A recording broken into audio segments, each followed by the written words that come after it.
Welcome to another edition of the Mizzou Minute, and welcome to my living room. I'm Tod Palmer, beat writer for the Kansas City Star, and we're going to talk today a little bit about the SEC East Division race. Missouri opens conference play at 6:30 Saturday against Kentucky. That game will be at Commonwealth Stadium in Lexington, Kentucky, and it'll be televised on the SEC Network.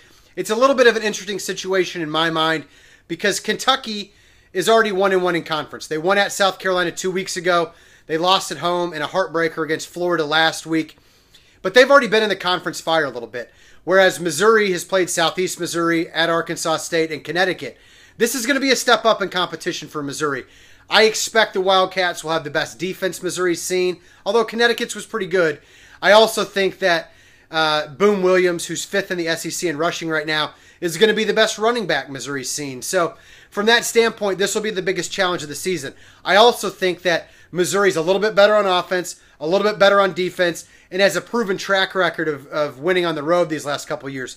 They've won 11 straight on the road, including 8 in a row in SEC play. So I still think Missouri has the advantage in this game.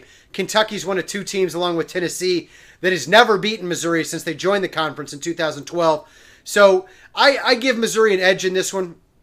And I think it's important that they get off to a good start in terms of the SEC East race. I see 4 teams as capable of winning this division this year. The first is obviously Georgia. I think Georgia was the best team on paper coming into the season. I picked them to win the SEC East. I've seen nothing through these first 3 weeks to make me think that Georgia isn't the best team in the SEC East. Now, I think Georgia was arguably the best team in the SEC East last year as well, but obviously they didn't win the division, so funny things can happen. Georgia's had a tendency to stub its toe. Last year it was the cocktail party against Florida, but it's happened in previous seasons as well under Mark Richt. I don't know that you can count on this Georgia team, though, to stub their toe like the ones in the past have. I think this is a really, really good Georgia team, maybe even a top 5 team, a team that might even be capable of making it to the college football playoff. So I've still got them number 1, and I think that they're a notch above the rest of the SEC East.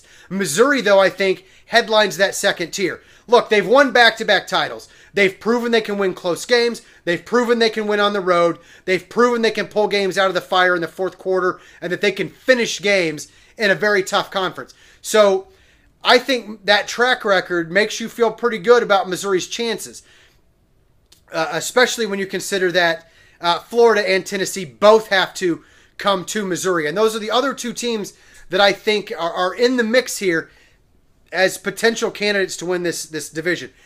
I'm still not as sold on Tennessee as a lot of people are. They impressed me for 3 quarters against Oklahoma. Just watching the highlights really of that game.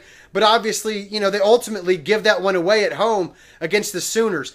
And their track record the last several years suggests that they're not a team that's ready to vault into that elite championship level status on the field. So until Tennessee shows me something that says otherwise, I still put them a notch behind Missouri when it comes to that conference race. The team that I really find interesting, though, is the Florida Gators.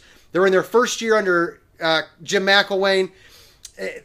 I look at them and I see a little bit of the same formula that Missouri used to win the title last year in the SEC East. They've got a really good defense, and they've got some pieces on offense. They don't always put it together, but you can tell that when it clicks, they can be formidable. They can, and that they can do enough to win football games. They did enough to win at Kentucky. It'll be interesting to see how they do against Tennessee this weekend. But I think they're a team that's capable of putting themselves in the mix.